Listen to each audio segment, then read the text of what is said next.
We're here. It's been a minute. Yo. TRS Live Podcast. Justin Mont. What's up, Justin? Good morning. Good morning, Matt. Hey, I'm Matt Trotz. Andy is also listening to us talk. It's been a hot moment, Justin, since we were in the studio. What's good, buddy? I don't know. Fishing's obviously in full swing. Always after that 4th of July, the folks start thinking about archery season. I'm sure you're probably an all-year kind of archery guy. But, I'm there right now. That's kind of buzzing, so archery department's definitely getting busier. I don't know. That's kind of what today's episode's about. What's buzzing in the store? What's buzzing? What's selling? What's trending hot? Is it bussing? It's not. I mean, if you taste it, that's the bussing, right? It's bussing if it's... Hey, dog days of summer are here. Yeah. Luckily, we finally started getting some rain. It's weird. Like, we had a super dry, like, May, June. July was dry, and now starting in August, we're getting rain. Yeah. No, I was out in my garden the other day picking veggies after the picking cukes and beans and stuff. Yep. After that rain, not one mosquito in my yard. Yeah. Usually, this time of year, if I go out and start harvesting vegetables, you can't bear it. Yeah. Like, you got to bring the thermocell with you just to, pick a pack of pickled peppers. Yeah. I was talking to Rick Fry, one of your staff members, and he was saying he was trout fishing up north, and the mosquitoes were absolutely horrible. I have heard that. But they've been getting the rain. Yep. The central part of the state where we're at hasn't been getting anything. Yeah, it seems like I don't know. I'm not a weatherman. If I was, it'd be great. Yep. Would be here. But it seems like everything kind of tracking a little bit more north. Yep. As of late, so. North, but yes. As of earlier. As of late, we've been good. Yeah, we got hammered pretty good last night. Yeah, we did. That was a boomer. Did the winds pick up here? Like, out by me, the winds got, like, super windy. I was up till about 11. It started coming through. We had a lot of lightning. Okay. And then I think my eyeball shut before, I don't know. I don't think we got a ton of wind. Yeah. Andy, do you know if it got windy here? Andy's not listening. Is Andy up? No, he's talking to me. Andy's not up. Hi, Andy. 11. I don't know. Like during the evening? Yeah, during the nighttime, Andy. Yeah, it wasn't while I was around, and I was outside for quite a while. What do you want to do? You can't hear me because you didn't put a zip a little bit, archery food plot season, right? Yeah, it is. It's getting to be that time. Right now, if you should be concentrating on fall plot stuff. Okay. So whether you're trying to get a clover plot started for next spring, something perennial, or you're looking for your annual, which is your rape, turnips, radishes, your, blends like that, now is the time to start thinking about it. It's one of those things where I was really hesitant if we were going to continue the drought pattern. Like, usually we're drought time. This is our time for drought, but this is also time to get your fall stuff in. Right around when we should be getting some rains.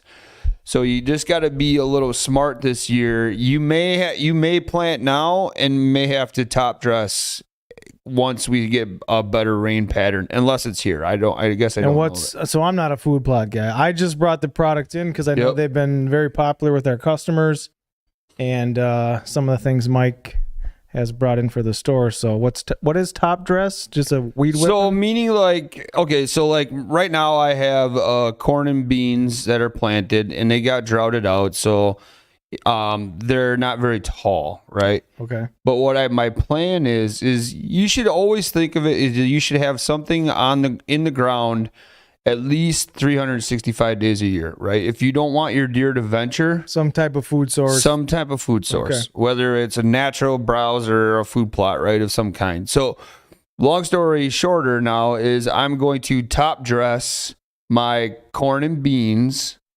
with a fall annual blend, like the rape, the turnip, the radish, that kind of stuff. So I'm going from food on to food, right? So I have summer food. Yep. Now I'm working into my fall food, but then as we move into spring, if some of these blends have like an annual clover to it, they have some type of grass, meaning wheat, rye, that kind of stuff. Now, as you transition into spring, you're still feeding your deer before you till up and get ready to plant your summer crops again. Makes sense. So like that's kind of my plan. So I have in grand total between sunflowers and corn beans, I have about 4 acres, and I'm going to overseed it all.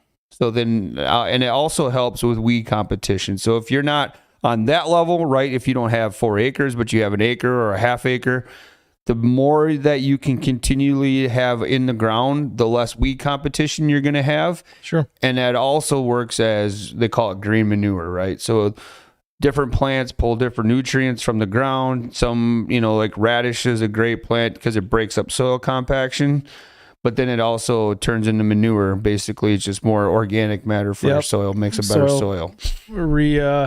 Reintroduce into the soil and away you go. Yep.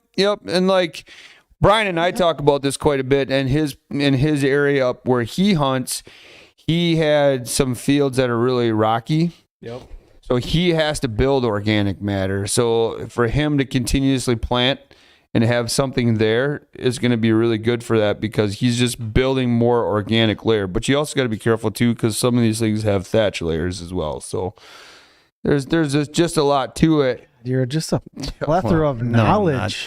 But what did you bring in here? I guess I don't even know what we got rocking. I just grabbed a couple of the Bucket Ready brands, and I think this is a new one that Mike brought in this year. Yeah, grab it once. Let me see what you got, what you roll with. Real Deal G2. Okay. Yep.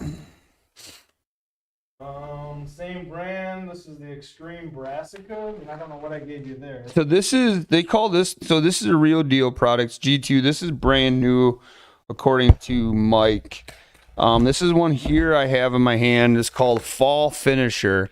And as I'm reading through it, this has a lot of the products that are going to be really good for drought style conditions, meaning easy to plant, can handle lower pH. I mean, first and foremost, if you're doing any food plotting, you should be getting a soil test done. That's super critical. Get a soil test done, know what kind of fertilizers you got to get down, and know what your plants are going to be wanting. But if you don't have time for that, most co-ops, I took mine into a co-op, it was $20. So you can just bring a bag of soil in, boom. Mm-hmm. That's cool. Yep. So like look at your co-ops. There's other brands, like a lot of these food plot companies are coming up with their own soil test type stuff. You just got to look into it. But I don't know. Better than because I know you can buy like pH test kits, and you feel it's better just to let the pros test your soil. I would. I mean, if you're going to, see, you got to think about it, right? What's your level of dedication to this? I always go back and forth, right? We all watch these hunting shows, and their food plots are pristine, right? Beautiful. No weeds in it, super lush, super green. You got to remember, that's what they do for a job. Right. They grow deer. That is literally their job. Well, half of those guys are farmers to begin with. Correct. Right? And they have the right kind of machinery to do this type of stuff. So that's where my buddy and I always have these conversations. Like, ideally, we're not going to get weed free. We're not going to have lush, thick, nonstop, because like those guys, some of those bigger corporations will go as far as to dig ponds and deer so they can pull, and they have like milk trucks or fire trucks or irrigation of some kind to water their food plots. Sure. Because it relies on it. Well, yeah, you can't rely on Mother Nature. We don't to have provide those capabilities. Nope. So what I would say is get your soil test done. Then that's also, they're going to ask you kind of like, what are you going to grow? Well, if you just tell them I'm growing for deer, they're just going to give you generalities, which is nice, because usually any kind of starter fert is going to be a good thing to go with. A starter fert is pretty even across the boards. Your MPK numbers are 1010, 17, something like that. That's usually a starter fert. You can go to Ace next door and tell them, hey, I just need some kind of starter fert. It really just depends on your fertilizer. Yeah, fert. Yeah, I call it fert. Sorry, fertilizer. No, I'm just getting everybody up to speed. Yeah, and then it's just going to depend on your quantity and how you have the ability to put it down. Like if I still do it. Hand spread basically everything.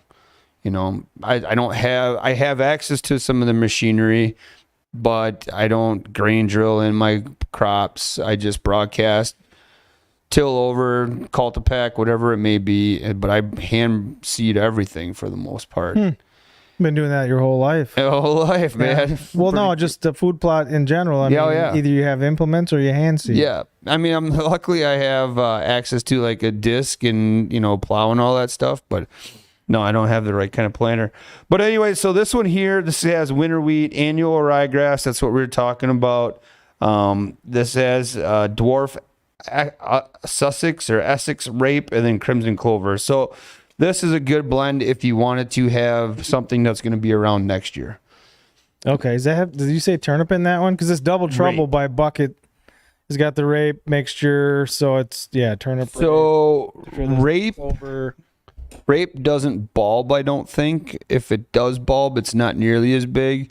If you're looking for bulbing plants, you need turnip and radish. Yep. Rape is just a big leaf. It's kind of like kale. Sure. So that's where this kind of stuff, and it has that clover in it. So I don't know, I'm not familiar enough. I think crimson clover gets the big red heads to it, but I believe that's in perennial, so that should be there next year. Then the other one you handed me was the same thing, the dwarf Essex rape, purple top turnip, which is the most popular turnip out there. Yep. Wakefield rape, I'm not familiar with that one, and then keeper kale, which is, like we talked about, it's a kale product. Just different. Big leafy stuff. Strains of big leafy stuff that the deer like to eat. Yep. I mean, they literally eat anything. They browse and whatever. So yeah. Well, and that's what I was talking about too with, when you fertilize and you have weeds in your stuff, deer eat the weeds. There's a lot of natural browse out there that has better proteins than any of the food plot stuff you'll ever plant. So just be smart about it. What was this one? Fence jumper, alfalfa, clover, chicory food plot mixture. So chicory is an absolute dynamite plant for dry years. Okay. I really like chicory. I don't know if this was the one. I think that's just turnip and rape. That's pretty, that's just another fall blend. Two blend, yep. I can't remember if there's another one up there, but this might have been the one that I was going to. Look at Andy. The bucket product. Nice job, Andy. We got to, shoot. What is it? I can't remember. There's a whole plethora of choices and blends and that's pretty cool. It's on the website. different sizes of, Did he get the real deal up there yet? The real deal? So he must be got to get the real deal. But there's one, I got to spit this out finally.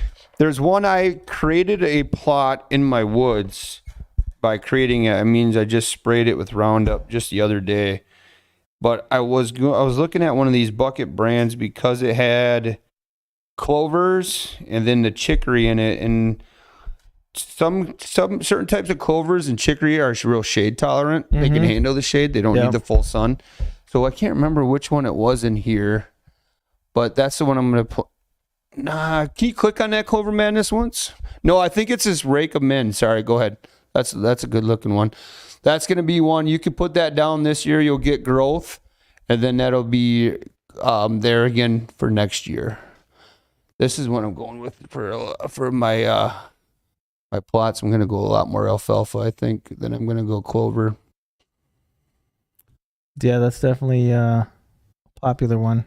Well, the thing for me is every year, is this the rake it one? Isn't alfalfa clover same thing? No, two different worlds. What? Let me see. Help me understand. They look the same to me. No, that's not the one either. I'd have to have you talk to my buddy. Is this a scientist thing? No, they're just because I thought alfalfa clover was just oak maple. You know what I mean? Just so it's a type of clover. I can't answer that right. Smart. Any pros on the feed? Yeah, help us I know out here. that alfalfa actually gets like a branch to it, like a stalk to it. Yep. Where clover is literally just the plant itself. So like if you walk through an alfalfa with field, a stalk. What's that? With plants have stalks, they all do. Yeah, but not clover. Clover is just green all the way through. Where if you pull like a good alfalfa plant that's established, it almost has like a woody stalk to it. Okay. And then you're just basically pruning the branches off of it. Where clover, it's green all the way down through. All right. I don't know. I'd have to have you talk to my we should have brought the pros in here, but Today is Season. what's hot in the store, and Matt's got a ton of knowledge on food plots, obviously. I pretend. Yeah. So that's cool. So it's now enjoys the it. time. And then the nice thing about more majority of the seeds that you're going to be throwing down now is minimal equipment, and you can broadcast it and let Mother Nature do the work for you. Seed to soil contact is really important. So get it as close to the soil you can. Rake it in if it's not a big area. Lawn roller, all that stuff helps. But then if we are getting some timely rains, that'll plant a lot of the seed. Because the seeding depths, just click on any one of these, Andy, for me, please. I think Will did a nice job of putting that on there. But a lot of them talked about like the seeding depths, and I know that one did. I mean, that's always very important. Just me being a backyard gardener. Yeah. Every single different vegetable you put in the ground by seed has a different depth or right there, or a quarter inch. Preferred depth. Yeah, these seeds are tiny. Yeah. I mean, so it's crazy to me that I think some of these rape turnip radish seeds are so small but yield a big plant. Mother Nature's crazy. It is crazy. So the biggest thing I can say with seed depth is just don't plant it too deep. In my country where I'm a little more sandy, I could probably get away with it because I need the moisture that's down lower. Yep. And sand's a little easier to work Doesn't through. pack as bad as like a clay type soil. Or, your sandy loams or your clays or your just straight black dirt. So know your soil types. Get a soil test done, and then we have a great selection of food plot stuff. Yep, here. come on and check it out. Plus I think it's raining right now, so make hay while the make food plots while the food plot shines. All right, talk about dog days of fishing. Dog days of fishing. All right, some of the hot sellers. I don't know. You could transition into some of the things Matt loves. Frogging. We got Everybody loves frogging, Justin. I know it's hard to beat. It's fun. It's a blast. Blow ups, top water. Anybody that has experienced that knows that's just awesome. Yeah, and we have a huge selection of frogs. We have, I think, 20 feet of just soft frogs. Kyle brought in a bunch of new stuff that's been doing really well. This top toad, which I've never seen before. Not surprising. I'm not a huge bass angler. Ribbit makes it. There's two or three styles. Let's see if Will's got them up there. Will, Ribbit top toad. Ribbit. Is it R-I-B-B-I-T? R-I-B-B-I-T. There's the ribbit. There's the top toad on the left. Ooh. So these are not a hollow body, huh? I think this is the non-hollowed body. This is a solid. There's a bunch of different styles. So it looks like these other ones aren't on here. But do you need hooks for those, or does it come with the hook? So this 2-pack comes with one rigged and one extra. If you go with the top toad in this body style, she got the suggestions down here. Yeah, I like that. You can go with the double. We got a couple brands of the double frog hook with the screw lock, or you could run just your preference of EWG is functional too. Two hooks is generally better than one, but it's all preference. Mm-hmm. But you got to feel these. These are they're soft, not wiggly. Ooh, hey girl. I'd hit that. Hey girl, I like these. These are nice. So apparently this has been around for a while, and it's been a really popular bait. So really, we're selling the snot out of these. Selling the snot out of those. Yeah, there are so many different unique frogs. I just grabbed a handful. The original Spro frog, probably one of the more popular ones, been around for a long time. Comes in a standard size and a junior. All right, let's have this discussion here because I like this one. Match the body to what? Because that day, Andy and I had this conversation with you. Yep. Andy, how many different answers have we had so far now? Seven or eight different answers. So what I'm trying to say is white belly for what type of conditions, dark belly for what kind of conditions? I've been doing some thinking on this, right? Yep. Contrast. If it looks like a frog, just fish it. Okay? I mean, does it really matter sometimes? Probably not. No, there are times it doesn't. Just like anything you fish, right? The devil's in the details. Sometimes that little subtle difference makes all the difference, and sometimes the fish are just hungry. Yeah. So if you're in the right spot, location's, number one. Mhm. Got to be around fish to catch fish. And then hungry fish eat. The thing that I always found interesting when I first really started getting into it is that the bass are not eating frogs. They're popping at what? Bluegills? They're eating bluegills? Bluegills. I'm sure they're eating dragonflies and, Yeah. and just all kinds of I don't think, they're like squirrel. Oh, it moved. I'm going to try to eat it. Yep. That's pretty much the fish's mentality. Although, if you hear the bullfrog, so there are frogs around. Mm-hmm. So they're definitely something that they're keying on. But again, all fish are opportunists, so Yep. I'm gonna eat it. There. When are you throwing the leggies, and when are you throwing just like the skirted varieties? I think the leggies you got a little bit more open water, right? So you got a little, say you're fishing, scattered pads that aren't super dense. So if you throw leggies on a mat, obviously the water is what makes the leggies move. Yep. Little paddle tails, they're not going to move. It's not necessary. Yep. In fact, it might be a hindrance. Might not move over the mat as easily as just the regular, The ones with the like the silicone skirt. So Yep. The Spros, you can't go wrong.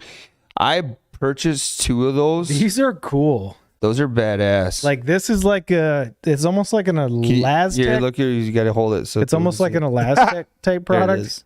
Yeah. right? It's got super stretchy legs on it. It's got premium Gamakatsu hooks. Yeah. Comes in a variety of finishes. I think there's only one size. And again, this is another Spro Essential series. Yeah. Those The are Flappin' Frog. These are neat. so. You just got to give it a squeeze. The only, and I'm not saying it's a complaint. I would just say, and maybe I'm wrong. Is I've caught a lot of fish on this already, but the whole entire body pulls out, meaning Okay. the hook pulls out all the way through. And I'm getting good hook sets with it. That's not the issue. I'm just wondering if because that happens, is it going to tear up the front end enough, or is this enough of elastic material that it kind of self heals? That stuff should self-heal. It's pretty tough. Maybe what's happening is more of an inconvenience. Like, is it causing you, good or bad, right? Products are products. Let's talk about them. I guess it's just if you're fishing fast, like Yep. if you got a lot of fish in a little area, sometimes you have to pull it all the way back through it and then wiggle it to get because there's a piece of plastic somewhere up in the nose portion. That's pegging that body on the hook. Yeah, you just got to push it through. I guess maybe it's probably only me. I'm sure that's a common issue on all frogs. So that's something that's built into the design yeah.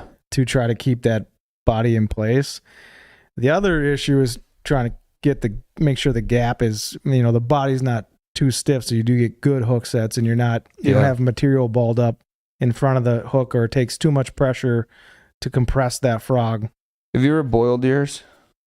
The last 4 years I have not done a whole lot of I know frog you fishing. haven't. I miss it.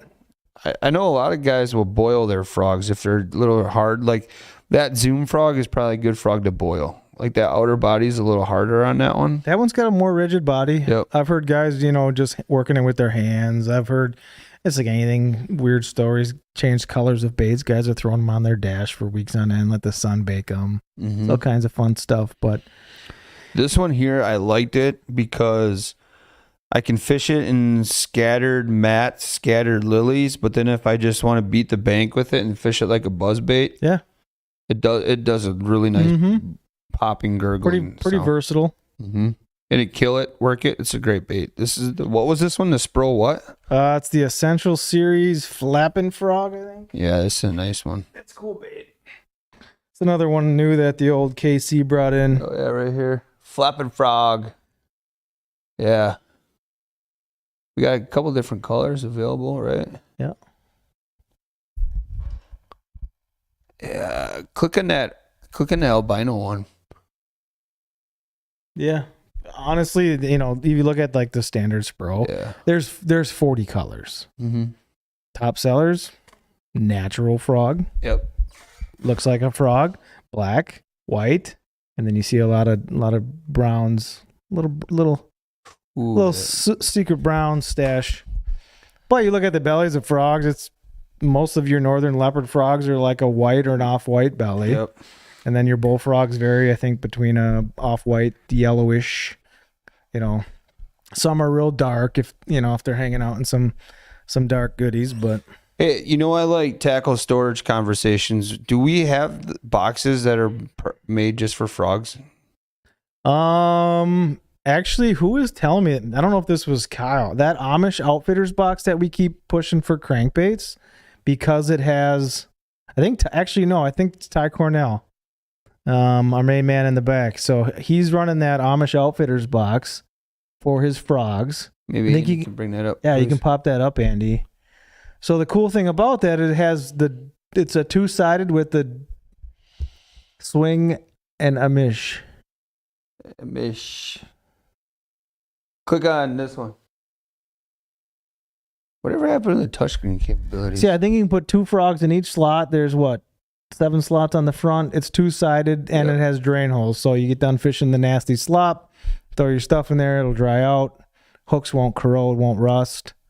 And same thing for crankbaits. I mean, we just sell those by the truckload. Walleye guys love them. Bass guys should take a peek at them. They're pretty cool. Okay, and are they on sale at that price, or is that? They are. I think the MSRP on that box is actually $13.99. Okay, so $10.99 is the sale price. Yep. No, we bought a pile, and we want to bring a good value to our wonderful customers. So they're going to be on sale for quite a long time. I'll have to try that. That's good advice. That's a good idea. Yeah. I'm trying to get Ty in here. He's a jerk. Bass knowledge fool. If we get what a jerk. Anyway, he's shipping orders, so he's doing a good. He's shipping it. Yeah, maybe he's shipping some Amish Outfitter boxes. What else? Let's keep on the bass world. So again, we're just what's selling great in the store, which generally relates to what is biting and kind of technique specific as we get into the dog days of summer. Selling a lot of Neds, doing a lot of Neds, a lot of tubes. Just brought a couple different bags of these in. And now this is, again, this Ned technique, this dragging these Neds is taking off in the walleye world. Yeah. For sure. Yep. If anybody dragging half a crawler, drag a Ned, save yourself dirt in your boat. Catch some fish on some artificials. Yeah. This is, what color is this? This is neat. It's like electric shad, I think. Yeah, that's a great color from Yamamoto. Yeah. I caught a walleye on that on Sunday. Did you really? Yeah, Jess and I were on the bay.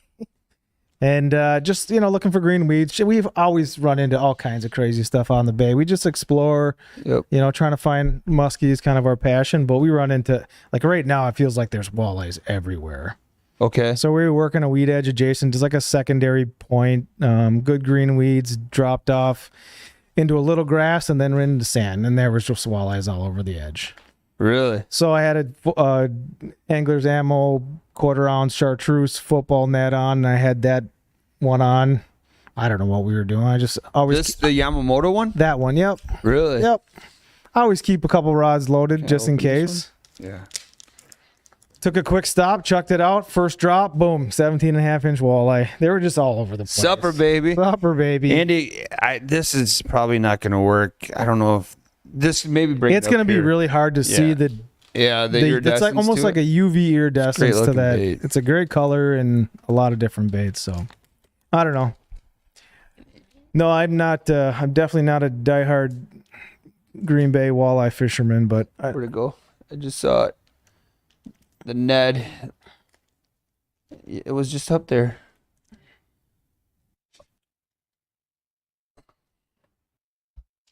Bring back. I see. He's got the Andy. You got the chat. You got it up on electric shad, Andy. Up.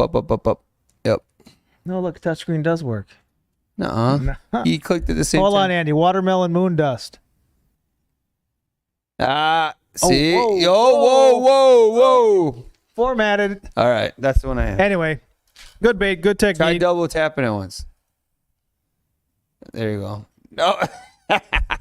All right, we figured that out. Give me my touchscreen cable. I don't know. It's kind of fun to watch, and we've talked about that this spring on the podcast. The amount of walleye fishermen that are paying attention to these bass tournaments and these bass anglers that are catching so many walleyes on so many different techniques. Yep. And if they're struggling trying to do the traditional, time to look outside the box and try to, try some new things. It's fun, and damn, it works. It catches them. So in the northern world where we live, okay, dog days, I know you don't bass fish as much anymore. And this is where, if anybody has any questions, talk to Ty Cornell or Nick at the store. But typically you can catch them anyway, but if for those who are targeting them out like on weeds outside, right, more finessey because they've been pressured for a while. But then some guys will go the opposite way. They'll go bigger is better, right? Yeah, it's like play to your style, right? Power fisherman or finesse fisherman. It seems to be, or a blend in between, right? What do you enjoy to do? And obviously if you're a tournament angler, you're gonna fish to succeed. You're not gonna fish to maybe what you enjoy most, If frog fishing is your favorite thing to do this time of year, you can go any largemouth lake that has a decent population, and that's probably where we're going to find fish. So, So Dylan Williams is in the chat saying that the Stealth Invader has been working well for him. What the heck is a Stealth Invader? Oh my God. Can you Google that, Andy, please? The Stealth Invader? I don't know. I'm drawing a blank on this one right now. Well, if we don't sell it, maybe this is something that we have to check into. That's Ty told me. Funny thing is Ty told me to bring that one in. So that's the X Zone. The little Ned swim bait type deal. A little shorty.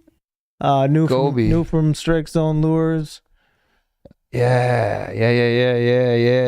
That's a great something looking all bait. Your favorite flavors. That's something that's starting to pick up through the drop shot, right? So fish are moving. The smallies are moving a little offshore. Is Dylan catching walleyes on this thing as well? Probably. He's catching walleyes. Do you know anything on the bay that eats gobies? Everything. There was a guide in here yesterday, and this is just guide talk, right? Doc talk, maybe, is that how you want to phrase it? He was saying that he thinks the goby population is down a little bit because he's a walleye guide, and he's been noticing that some of the fish are higher in the water column than what they normally are. Well, it's either the goby population are down, or the shad and shiner population is up. Or is it the alewife too? Or alewife population. Okay. I've been seeing just a ton of bait everywhere on the bay. It doesn't matter if I'm on the east side, west side. There's just seems to be bait everywhere. Okay. So I guess what I'm trying to get at is, with all the stuff we're talking about, if you are targeting walleyes primarily on the bay right now, you should probably have a plethora of stuff with you, because if they're high in the water column, trolling, right? Yep. Is going to be the way to go. Shiver minnowing is really popular this time of year, jigging spoons, all that kind of stuff. But I guess if they're high, how the hell do you get a shiver minnow high in the water column? You don't. So you got to try something different. You try something different. I bet you too, like a wacky rig would work for a walleye. See, there you go. And that's the fun part of finding an active pot of fish. You're like, okay, what will they eat? Yeah. And you might find something that outproduces what you started catching fish on to begin with. Nah, I should have mentioned that to him and had him try that out. Because we have those weighted wacky hooks too. Yeah. If you want a little slower fall, or actually a fall not so slow with it weightless. Because I'm guessing a walleye would crush a 5 to 6 inch wacky worm just the same as they would crush a 3-inch Ned. Yeah. Just talk to the guys that fish like the Wolf River system. How many walleyes does Ty Cornell catch on his skirted jig of whatever, right? Whatever brand and preference he has. Hey, your buddy's in the chat, by the way. Who dat? Ty Mueller. Ty Mueller. There's there's a guy that can tell us brown fuzzy grubs is the thing. When is the last time you heard the fuzzy grub being brought up? Tyler, do they still make the fuzzy grub? They discontinued Blue Fox. They discontinued it for a few years. Yeah. And then the Lindy is the original fuzzy grub. Blue Fox had a fuzzy grub type. Mm-hmm. I thought they had the fuzzy. Is that old commercial? Bet you can't catch. I don't know. We watched a lot of fishing shows growing up. Those commercials were pretty top notch. They did a really good job, but yeah, I don't know. Maybe the fuzzy grub is still around. I suppose what that brown is, if he's using So what do we carry besides a hair jig that would be somewhat similar to the fuzzy grub? Well, we don't. I'm trying. That would be it. So I don't know, for those listening that don't know what a fuzzy grub, it's basically just a short plastic body, and then they take a chunk of marabou and they must glue it, shove it in the plastic body. And that's it. So you got the undulation of the marabou, which is a really soft, fluffy feather material. Yep. Just imparts a lot of action into the bait. That's got to be it. Yep. And then the color, I'm thinking Ty's just running goby flavors. Yeah, probably brown. But that's another one of those too. If you go with a lighter jig head, yeah, here's the fuzzy grubs. You go Walmart, in stock at Walmart. No surprise there. Jerks. Hey. But yeah, that's the deal. There's got to be something that we carry that's similar to it. I had a customer come in the other day. The only place he's ever shopped is Walmart. And he's like, my goodness, you guys have a lot more tackle than Walmart. I said, yes, sir, we do. You know where you may find some of those fuzzy grubs here in the store in our used selection? Yeah, actually, I think I packaged some up the other day. That area is dynamite, man. We just took in a whole bunch of panfish in the used. Really? And some trout spinners, a bunch of bass jigs, a bunch of soft body swim baits. So the used got a little injection. It's filled up. Hey, speaking of that, what are the St. Croix that we got in that everybody's all jacked up about? In the used? Yeah. I don't know. We took in a variety of rods. We took in a few avid. We took in a few avid walleyes. Is that what those were? Of the newer one. Yep. They're brand new, right? They are pretty much brand new. But we have to sell them as second hand. Yep.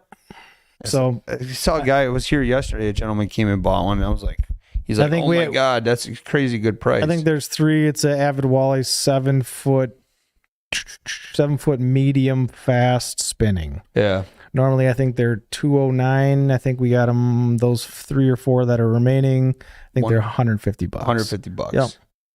Yeah, because Rick was wondering as he was checking the guy out, he's like, oh, hopefully we have some left. I better go grab one. Yeah, no. Don't wait, Rick. Avid's been a good rod for as long as St. Croix has made it. So, All right, let's dabble on a few others here before we got to wrap this baby up. Yeah. We talked about the shivers, brought a few shivers in. We got the shiver minnow. We've been selling a ton of those. You didn't even bring the hammer golden. So, yeah, there's none left again. We can't keep, and nobody can. So this is the thing. Moonshine came out, and I think it won an honorable mention at ICAST or something weird. I get these emails. But anyway, number 3, hammered gold shiver minnow. Yep. And I was going to bring one in. We get, I don't know, we can't seem to make them last that long. So, again, last night before I left, I was hanging up out front, and there was 8 left. Yep. Customer called, bought 4. So there was 4 left when I left the store last night at just about 6 o'clock. So that means that in that last hour you were open, you sold the remaining 4. I think right there. In the last 2 weeks we've been shipped about 200 units, and we've been limiting, just trying to let everybody have an opportunity to get their hands on them. Yep. 6 per customer. Okay. Otherwise, that first round of 100 units, I think the first 3 guys wanted 30 each, so they're gone. Yep. So that is the bait, boy. She's been hot. Is it just because they haven't seen it? Well, it's new, and then the bait, gold, purples, always have been great colors in the walleye world. So that's only available in the 3 though, right? Currently, I think that's only available in the number 3. The bigger one. Yeah, which is the 1 ounce. Okay.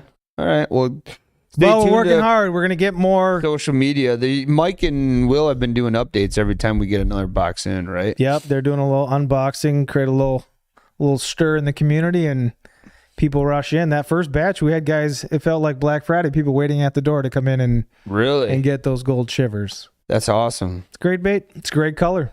So Rick again was saying that if they start making smaller profiles for ice fishing, that's going to go crazy too. Yeah, hammered gold on the any system, Winnebago system, Green Bay's. I wonder how long now it would take like Rapala to make these. Do you put hammered gold finish on Anything. anything? And, Because how and many it's locally, it would sell really well. Well, because that's another good question is how many jigging wrap style baits do we carry now? Because we have more than just moonshine and Rapala.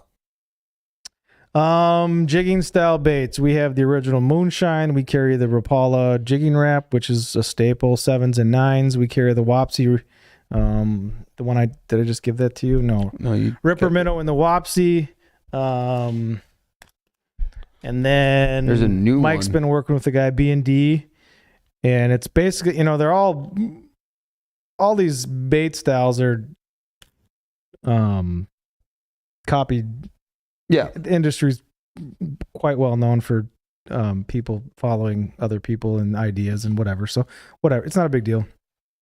But Moonshine Shiver was I don't want to say it was the original, but this body style, the other two companies, B&D and Ripper, are Very mimicked or very similar to the Shiver. It's just the paint jobs that really set them apart. Paint jobs, it depends. You talk to fishermen. I had a guy the other day, he's like, oh, it's not a Shiver minnow. I'm out fishing my other baits 10 to 1. Well, maybe. Yeah, so why wouldn't that one work if the hammer gold is working? Why wouldn't that one? That one's been gold selling. fleck. Yeah. It's That's a super cool color. So what is that? The solid gold? Yeah, you are on the solid gold. That's like a gold glitter. Mm-hmm. And then Acme, we have the Hyperglide, The Hyperglide, Hyper Rattles. I don't know we have much stock in right now. What's the one with the rubber tail? The Hyper Hammer. Hyper Hammer. Yep. So there's so many different options of jigging style baits. I think that Hyper Hammer only goes up to a 5/8. We do see a lot of 3/4 and 1 ounce shivers. It seems to be the most popular size, whether it's a depth thing, a fall rate thing, or just the bays always seems to be always rough. But what did you bring in spoons to the jigging spoons? I did bring some jigging spoons in. Yep, I brought the Walleye Nations Creations Death Jig. I should have another order coming next week. I can't keep these baits in stock. Isn't that funny? It's unbelievable. So for the longest time, these things just sat dormant. Yep. At least here. Yep. And now you are selling a snot pile of them. They're popular, I think, with the live scope guys. They got a big profile. They're a heavyweight. I think they're easier to pick up on the forward-facing sonar. So that plays a difference. Slow death hook. Been catching fish forever. God, I remember when Brian first showed me that hook. This was back when we first opened, like 13 years ago. Like, that's the dumbest thing in the planet. But guess what? It was the same thing with Deep Bandits. Yeah. Like, what is this crank? And I wasn't into walleye fishing a ton, The industry really opens your eyes to the amount of baits and what you think sometimes and what's out there. It's pretty cool. Yep. So I have to get to a comment. Sorry. Fish Meat for Dinner says the shiver minnow is a great bait, and it's also a phenomenal staple on the Bay of Green Bay. Oh, for sure. But this is one here. Andy, bring up this death jig, because this is one too. Like you're saying, like, okay, I'm sorry, it's the Walleye Nation Creations death jig. So if they're munching on this, right, and you're just having a great time of fishing, that's also a great time to experiment.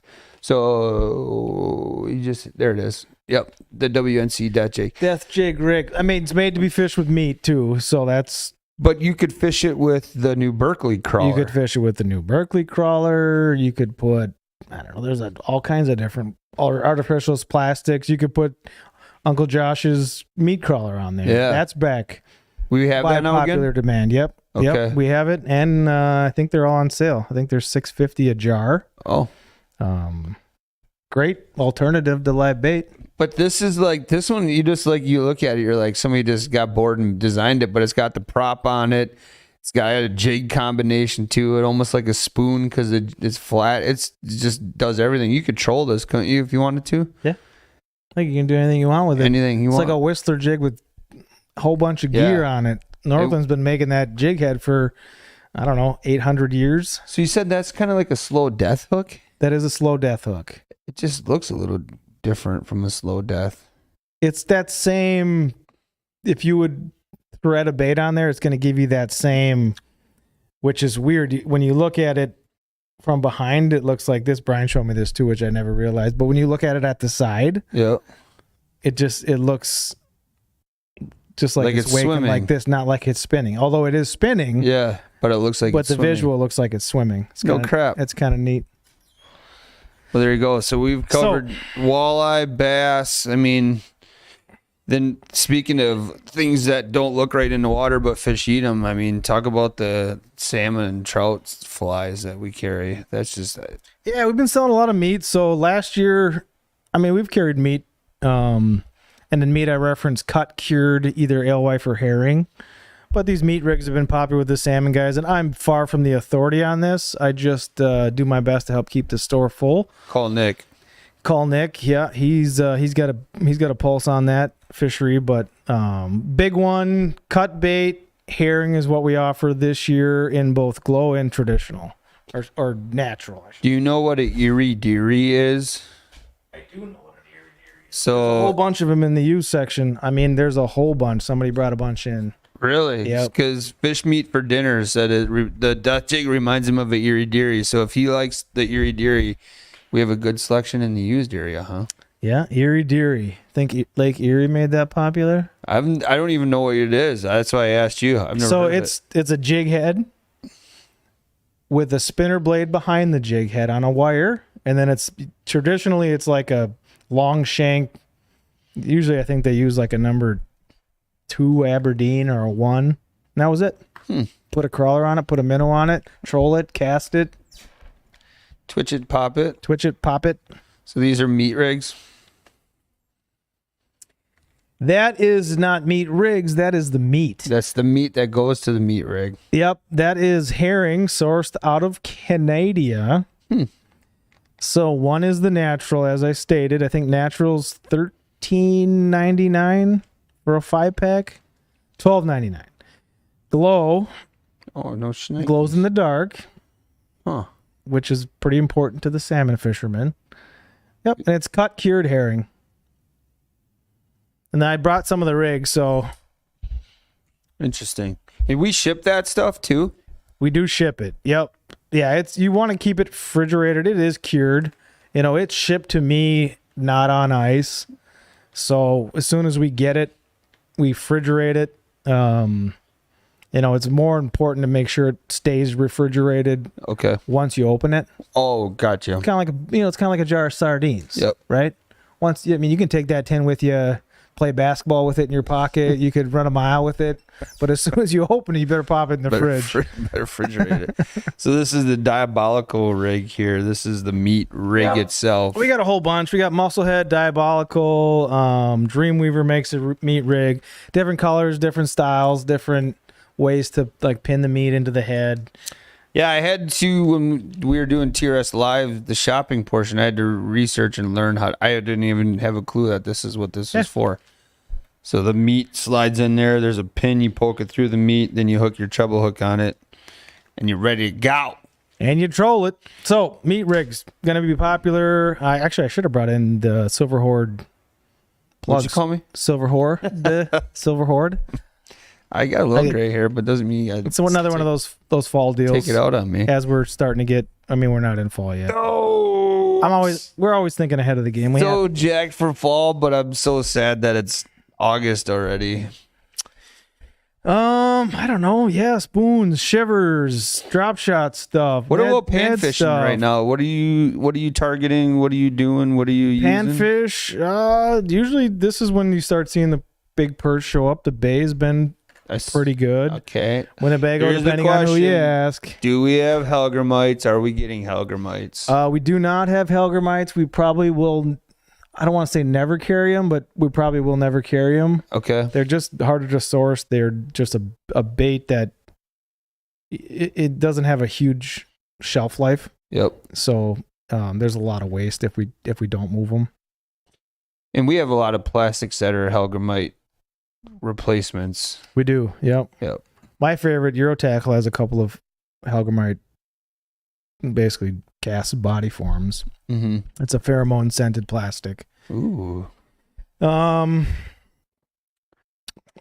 But are we in that stage yet where like they're starting to school over basins yet, or is that a little too soon? The panfish, are they still up shallow? Where are those crappies, bluegills?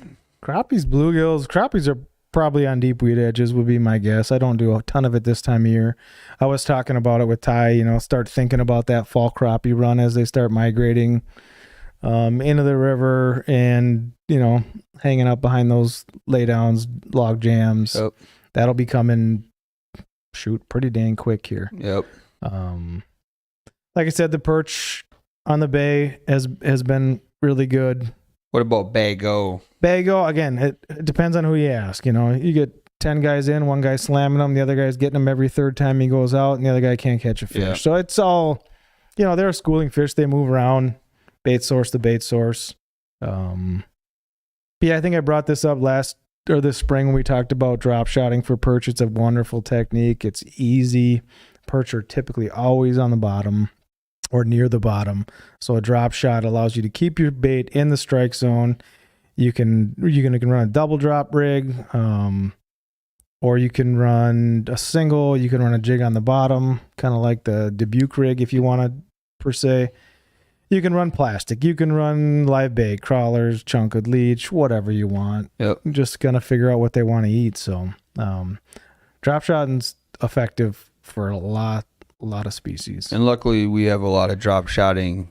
We do stuff. Yeah, we got weights in bulk. We have tungsten. There's probably 15 different drop shot hook vendors, styles, shapes. Easy to tie on. A little bit more technical to tie your hook on. So now, lastly, before we kind of wrap this up, unless there's any more questions, Andy, let us know, please. Apparel. Like, we always push apparel, but this time of year, it's super critical because the weather is starting to get a little more unstable, right? And it's hot as it's hot. Stuff out there. Like, so having a shirt like that is very important. A wicking shirt, but yet protects your body. We talked about the Sims SPF stuff, right? Yep. I found that out the hard way with this last MPFL event. I usually don't wear sunscreen, and I made a mistake. My face got roasted. So if I don't like wearing sunscreen, we have buff options as well. Yep. Buff options, or a lot of the Sims SPF solar hoodies, they call them, or solar shirts, have the hoodie installed, which is huge. And do they have a face mask too? We have I think a half a dozen different styles of AFCO that have the face mask built in. It's not as popular. I think it's the extra bulk around the neck, but when it is truly murder hot, yes, and sunny, and you don't like to wear sunscreen, which I don't. Funny, red hair, think I'd have a stock in sunscreen. Yeah. But I like the hoodie for sure. Number one, I don't fish in the summer without a hooded solar. Yep. Just, it's huge. Fish for a few hours in the morning. Once the sun starts coming up, pop it up, keep the burn off your neck, face. Yep. And then plus for visibility wise, it helps too. Like, I don't wear a hat when I fish, but having that hood capability to kind of add the shadowing effect, it helps. You don't wear a hat? My wife says she does not trust a fisherman that doesn't wear a hat. I wonder why. Why is this? Why don't you wear a hat? Because my head's goofy and my sunglasses will lift off my head. Okay. When I pull my hat down far enough, like, my sunglasses just don't fit right. All right. So I can't wear a hat It's just a side joke, but I don't understand why. What is it against the guy that can't wear a hat while he's fishing? You'd think you'd want to block the sun out of your eyes with the hat. Well, can't you wear a hoodie? Well, does a hoodie work? Well, if you have it up, I suppose all the time, you'll pass. All the time. Well, I want one more thing too, because you can't. Obviously, you said we had to go. Nope. Andy, keep it running. This guy, just go. Go. Oh, I gotta go. Never mind. No, okay. What do you got? No, just as the summer progresses, weed growth progresses. Water skiers, jet skiers, pleasure boaters, which all of us fishermen love dearly. So much. We Big fan. wish there were more of them on the water. I wish they would start earlier in the morning, but they have a tendency to chew up a lot of weed growth. Yes. So if you do a lot of trolling, this is a product that's not all that well known. Doug Wagner in the muskie world, he designed this. I don't know if there's been anything designed like or prior. But these are inline weed kits. So I'm going to give you these two. These are weighted weed kits. So if you want to kill two birds with one stone, you need to add depth to your trolling presentation, and you're having issues with weeds. Are these on the website?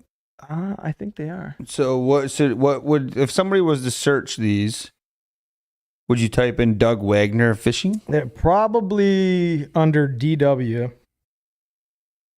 So Andy, We if you're do try to shorten listening- names up so that you can read some of the products on the tags. So Andy must have left for the day. did he There he is. Andy, He's did you there. get I your knew 2 that hours? son of a gun is there. I'm just messing with him. So try DW according to Justin. Or inline musky weed. Anyway, you tie this inline above your bait.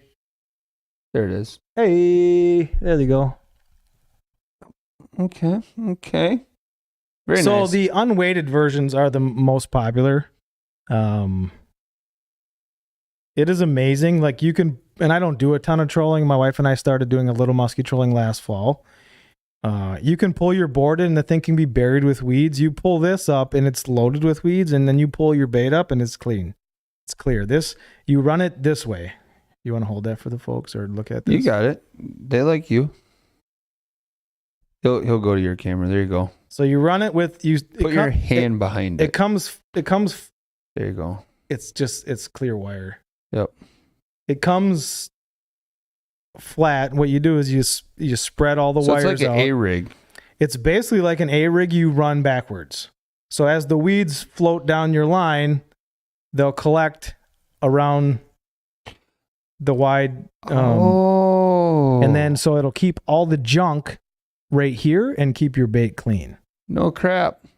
So that's cool. Yeah, okay. I thought you were gonna run it this way, and maybe the weeds would like deflect around Nope. here. But you run it this way. Yep. Excellent. Yeah, so the weeds are coming here. That is a pretty good idea, and that's not very heavy, No, that doesn't weigh much at all. so it's not going to affect Shouldn't your affect- bait. The only thing will affect the only thing that will affect your bait is if you're full, your collection plate's full. Yes. You're going to get a lot of drag, so you're going to want to pull that up and clean it. But you're still going to keep your bait free of weeds, so your opportunity to actually get a bite won't be hindered. Okay, so this is the musky one. That's the one we have up there. So there's a weighted and unweighted variety. The unweighted multi-species, any trolling. Oh, It's called the inline. I think it's called the inline weed musky, but yeah, that yeah, one. So that's this one. And But then again, it doesn't weigh much. No. Run it on anything you want. but so do we have this for like walleyes as well, or is this the one? I'll run that same one. Same one. And Again. then there's weighted ones. That's the one you had up before. Yep, there. If you look online, That's cool. you'll see both walleye and musky versions of the weighted, Yeah. and you'll notice that the wire's quite a bit thinner on the walleye than the musky. Yeah. And the idea is to try to not Yeah. There you go. hinder or change the presentation of your Yeah. baits. So cool. It's a That cool is product. a great idea. That is a great idea. Yep. It's perfect that we got an explanation done on that. I was always wondering what the heck these were on the shelf. That's great. Yeah, we keep them over with the like board accessories, kind of by the big lake stuff. Next to the Should have Mike or somebody do a video on these the next time they're out fishing. I don't think he runs these. They're really, I think they're really popular in the musky world. It just has not taken off all that crazy for the walleye guys. Yeah. Cool product. Should find one of our affiliates that's a walleye angler and have them try those Throw out. them a couple. Throw them a couple. Get rid of that floating vegetation. Yeah. All right. Anything else, Justin Munt, with the reel shot? I don't know. I don't have a whole lot.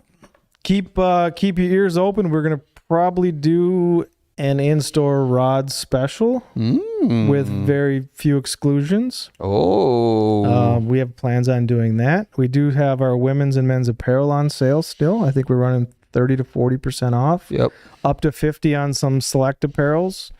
For all the guys doing the drop shot and we're getting into flatworm season, those are still on sale, $5.99 a bag. Yeah, right here you got some Save you $2-3 a bag. Speaking of flatworms, when's the Gary Atkins thing over with? And do you have a winner for that yet? Let me check with Will on that. I believe that's still running. Okay. I don't think he has picked a winner yet. He has been managing that online deal. He does all the online, so my technical skills are not there. They're advanced. Well, they're advanced in some areas. I like to specialize. Yes, specializations.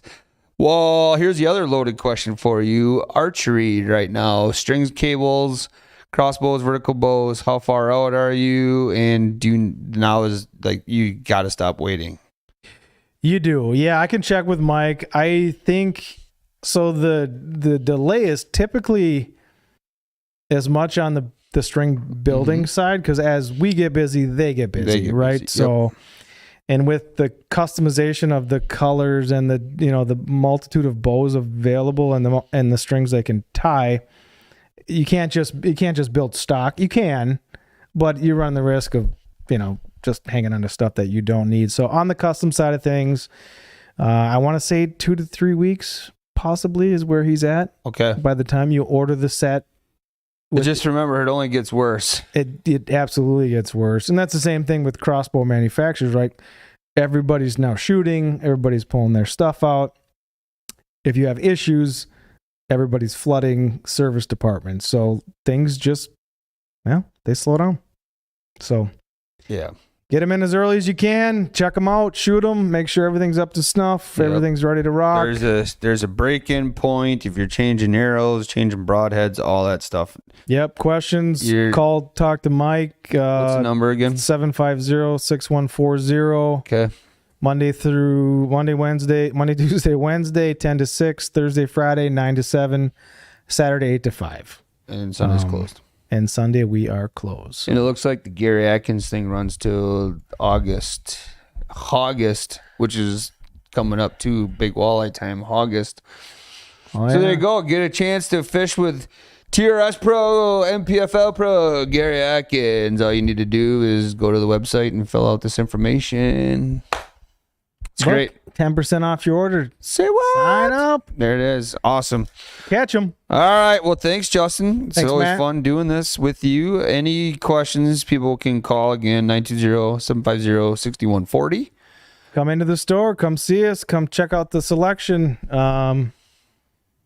You'll enjoy it. You'll enjoy it. Realshot.com as well if you're not local and you're looking at ordering some of the products that we covered. But next week, I don't know what we're doing, but we'll be potentially back in here at 9 o'clock. Yeah, I don't think anything's going on. So, all right. See you next week at 9. See you, buddy. Thank you.